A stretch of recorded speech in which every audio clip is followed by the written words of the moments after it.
Bonjour. Est-ce que vous auriez une anecdote à nous raconter, à nous partager? Pendant mon stage de deuxième année, on a fait un direct dans un tram, bref. Ce qu'il faut savoir, c'est que je voulais vraiment rencontrer des gens, je voulais ne pas avoir de routine dans mon travail. En fait, le journalisme, ça regroupait vraiment tout ce que je voulais, donc c'est pour ça que je me suis dirigée ici. Moi, je me pose une question quand même, dans le journalisme, est-ce que c'est un monde qui est fermé ou c'est facile de trouver des stages, facile de trouver une alternance? Ça, c'est un grand avantage de l'école, c'est qu'on se crée des contacts en faisant justement nos articles pendant nos études, justement maintenant, et après ça nous ouvre pas mal d'opportunités pour la suite. L'orientation, ça m'a vite travaillé en étant jeune et C'est bien.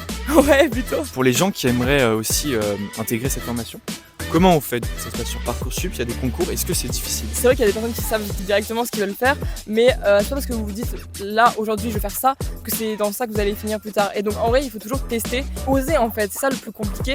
Mais aujourd'hui, comme on l'a déjà dit, le journalisme ça ouvre vraiment beaucoup de portes. Bonjour. Bonjour à tous, on se retrouve pour une nouvelle vidéo. Donc je suis à Vichy avec deux étudiantes qui sont en troisième année de BUT Information, Communication en parcours journalisme. Donc attention à l'intitulé de la formation parce que c'est vraiment basé sur le journalisme et rien d'autre. Donc très peu de communication. Les filles, est-ce que vous pouvez vous présenter en quelques mots? Je suis Anissa Lipinski, alors j'ai 20 ans. On était en deuxième année de journalisme, on va passer en troisième. Je viens donc de Dordogne, donc je suis pas originaire de Vichy. Moi c'est Marie Gardès, j'ai 19 ans, je viens de Haute-Loire, donc pas très loin d'ici dans la région. Et puis j'ai intégré le BUT il y a 2 ans. Pourquoi vous avez intégré ce BUT et comment vous l'avez intégré? J'étais déjà intéressée par le journalisme quand j'étais au collège. L'orientation, ça m'a vite travaillé en étant jeune. Et c'est bien. Ouais, plutôt. Sur Parcoursup, évidemment, on cherche. Et puis j'ai vu, voilà, alors moi je croyais effectivement que c'était communication et journalisme. Donc je me suis dit, ok, c'est deux choses qui m'intéressent comme beaucoup de gens. Finalement, c'est que du journalisme, donc j'ai décidé quand même d'y rester. C'est quand même un domaine qui m'intéressait. Donc je voulais vraiment rencontrer des gens. Je voulais ne pas avoir de routine dans mon travail. Ça, c'était vraiment quelque chose qui comptait pour moi. Et puis je voulais aussi voyager. Donc en fait, le journalisme, ça regroupait vraiment tout ce que je voulais. Donc c'est pour ça que je me suis dirigée ici. Pour les gens qui aimeraient aussi intégrer cette formation, comment on fait? Du coup, ça se passe sur Parcoursup, il y a des concours, est-ce que c'est difficile? Alors nous, t'es année Covid, donc on n'a pas eu les concours. Déjà, c'est sur dossier, il faut quand même avoir un bon dossier, c'est une école qui est quand même assez sélective. Et puis après, voilà, maintenant il y a des oraux qui sont mis en place. On est sélectionné d'abord sur dossier, et puis après tu passes les oraux, et si t'es sélectionné encore, tu peux intégrer la formation. Dur, oui et non, ça dépend en fait, ça dépend de ce qu'on appelle dur, mais ouais, disons qu'il faut travailler quoi, ça change du lycée. Ok, on va y venir du coup sur la formation, vous allez nous raconter un petit peu ce que vous faites. Est-ce que vous pouvez présenter du coup en quelques mots peut-être la première, deuxième année? La première année, c'est vraiment toutes les bases du journalisme et de l'histoire de France, comment fonctionne le monde, comment ça s'organise, pour qu'on puisse se situer après pour nous écrire nos articles et faire comprendre comment tout ça fonctionne. Beaucoup de cours qui nous permettent d'avoir beaucoup de connaissances sur beaucoup de sujets. Mais en première année, on a aussi de la pratique, presse écrite, donc beaucoup d'articles, comment on structure un article, comment on crée un chapeau, les informations, comment on doit les hiérarchiser, les sources, comment est-ce qu'il faut aussi qu'on les choisisse, ce qui nous différencie de la communication aussi, c'est très important. Et puis après, deuxième année, beaucoup plus de pratique, comme l'a dit Anissa. Donc là, en fait, on prend les caméras, on apprend à les utiliser, les appareils photo, c'est la même chose. Et puis on fait de la radio aussi. Ça, c'est très cool. On apprend à s'enregistrer, à faire des flash infos, des chroniques, comme on voit, comme on entend sur les radios. Donc ça, c'est vraiment trop bien. On a aussi des stages. Donc en première année, on a plutôt stage obligatoire en presse écrite régionale. Ça va être tout ce qui est sud-ouest. Donc moi, j'ai fait sur Dordogne, mais enfin voilà. Tu peux nous raconter un petit peu ce que tu as fait? Ouais, pas de souci. Du coup, moi, c'était vraiment un média qui était donc sur Périgueux. Donc voilà, je sais pas si vous connaissez. Aller voir le commerçant qui vient d'ouvrir, faire découvrir des choses aux gens. C'était principalement ça. Et puis même me faire découvrir des profils typiques périgourdins, quelqu'un qui vient d'avoir 100 ans. Enfin, moi, c'était vraiment très social. Après, ça va être vraiment très différent. Ça va pas forcément rêver tout le monde. On est vraiment au contact, on est super proches. On fait des petits reportages, voilà, on écrit. Il y en a certains qui avaient fait quelques vidéos. Franchement, vraiment sympa. Et le premier stage, il est très important pour voir déjà si ça nous plaît. Ça, c'était vraiment bien que ce soit en première année comme ça. Et après, en fait, en première année, notre stage, il fait 1 mois. En deuxième année, le stage à la fin de l'année dure 2 mois.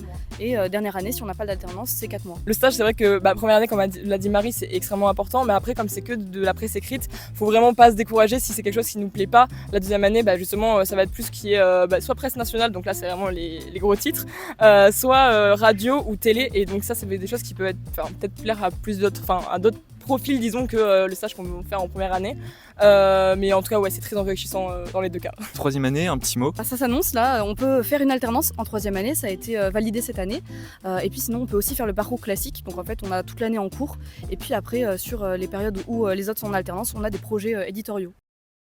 Comment votre stage s'est passé? Qu'est-ce que vous avez appris en stage? J'étais mon premier stage dans une grande équipe et ça c'est toujours impressionnant dès le début, on se dit ok je suis considérée comme une vraie journaliste, on me faisait aller sur des événements qui étaient quand même importants, donc là on a un vrai rôle et puis aussi dans mon média il y avait beaucoup d'importance portée sur les commentaires, donc en fait c'était assez dur au début de recevoir ces commentaires, qu'ils soient positifs ou négatifs, parce que ça me poussait à me surévaluer ou alors justement à dénigrer mon travail et en fait l'important c'est d'être bien entouré, donc souvent voilà d'intégrer une rédaction, on sait comment ça se passe dans la rédaction, comment ça marche vraiment le journalisme et voilà. Je pense que ce qui peut être aussi compliqué sur le début, genre après ça dépend évidemment de chaque personne, mais c'est d'aller vers les gens et de se dire qu'on ne dérange pas la personne. Parce que quand on est en cours... Est-ce que je vous dérange moi? On va pas le dire. Ah, En cours, ce qui est un petit peu compliqué, c'est que comme on n'est pas diffusé, ou alors sur le média étudiant qui n'est pas forcément accessible à tous, ça peut être compliqué de demander du temps à une source parce qu'il va pas avoir de... Enfin, pour lui, il n'y a pas forcément d'intérêt sur le coup, alors qu'en fait, c'est quand même former une génération de journalistes qui va arriver et qui va travailler aussi pour les gens, parce que c'est aussi ça, le journaliste, c'est quand même informer les gens, donc c'est quand même important. Et du coup, c'est vrai que c'est compliqué d'aller vers les gens. Et quand on arrive en stage, c'est aussi là où on se rend compte que c'est quand même aussi légitime et que c'est là, on va se faire publier. Et donc là, les personnes sont quand même vachement plus ouvertes et ça nous donne beaucoup plus confiance en nous. Mais c'est vrai que ça peut prendre plus ou moins de temps, je trouve, par rapport à chaque personne, quoi. Et oui, quand on est sur le terrain, c'est pas facile, hein. Moi, je peux dire aussi mon mot. J'ai dû les supplier pour qu'elles fassent l'interview. Non. Mais ça, on dit pas. Ouais. Faut pas le dire. Au niveau de votre formation là à Vichy, comment ça se passe? Qu'il y a des infrastructures, des équipements? Journalisme, on a des caméras par exemple, donc pour filmer évidemment en télé. Zoom, on a des micro-cravates. C'est important de préciser que ce matériel, on peut l'utiliser en cours, mais aussi l'emprunter. Donc pour nos projets perso, et aussi pour faire des reportages pour les cours, mais en dehors des périodes de cours. C'est super intéressant. Moi, je vais peut-être venir à l'école quelques temps. Et pareil, il y a le plateau télé à côté. Donc en fait, parfois on fait des journaux télévisés, comme vous voyez à la télé souvent. Nous, on peut faire ça. On a le studio pour le faire. Les professeurs nous accompagnent, mais aussi on peut faire des projets personnels là-bas. Au niveau des avantages de la formation, est-ce que y en a? Bien sûr. Heureusement. Mais déjà les avantages c'est qu'on ne fait pas que de la théorie, c'est-à-dire que par rapport à une fac d'information communication ou une école par exemple de Sciences Po où on va être très dans la politique ou là c'est vraiment on touche au corps du métier de journalisme. C'est très concret. Ouais. Un des gros avantages surtout de la formation, c'est vraiment je dirais les stages. On est en entreprise, on apprend vraiment le métier sur le terrain.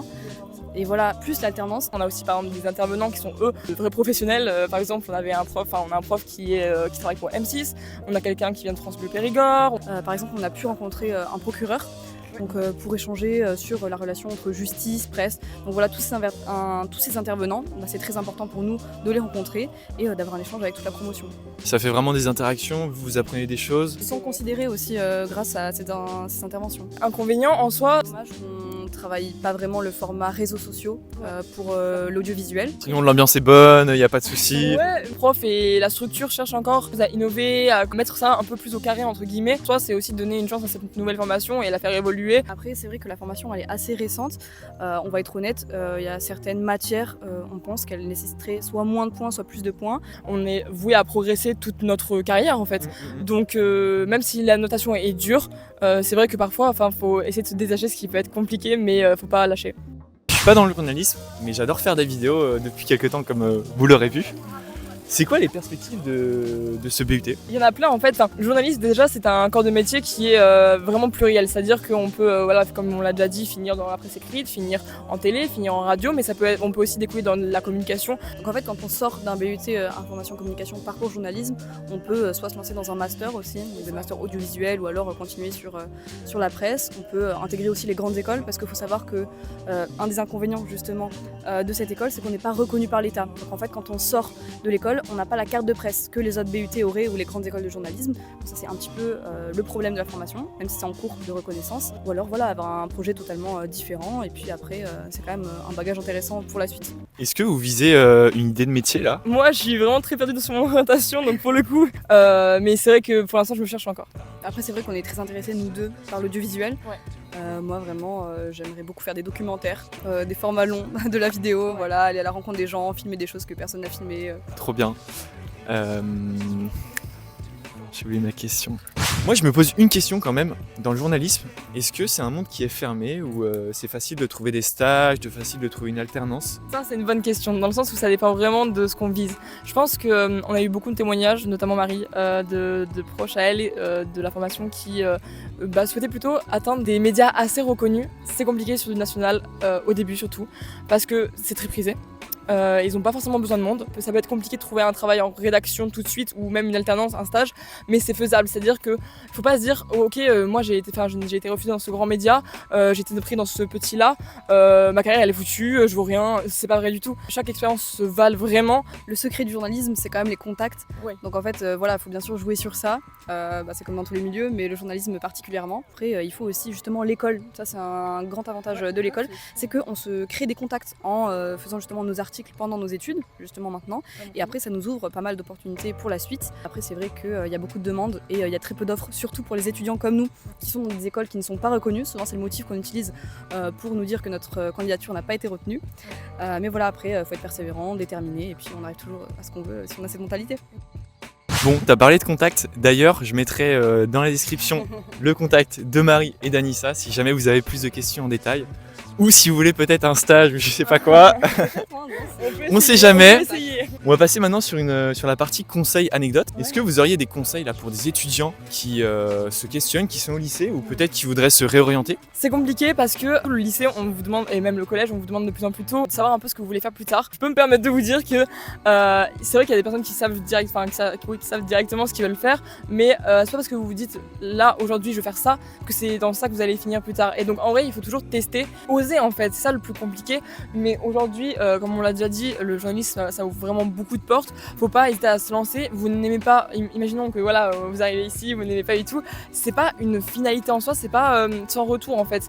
Et vous aurez toujours une expérience, il y aura toujours des enrichissantes, exactement. Quand on intègre une formation qui est sélective comme ça, on n'est pas beaucoup et puis on a beaucoup de travail aussi, faut le dire. Donc les soirs, les week-ends, voilà. Donc en fait, il y a une période de l'année où quand on arrive en hiver, on a l'impression de se lever, d'aller en cours et le soir on fait les devoirs et le lendemain ça continue. Enfin bref, c'est un cercle comme ça.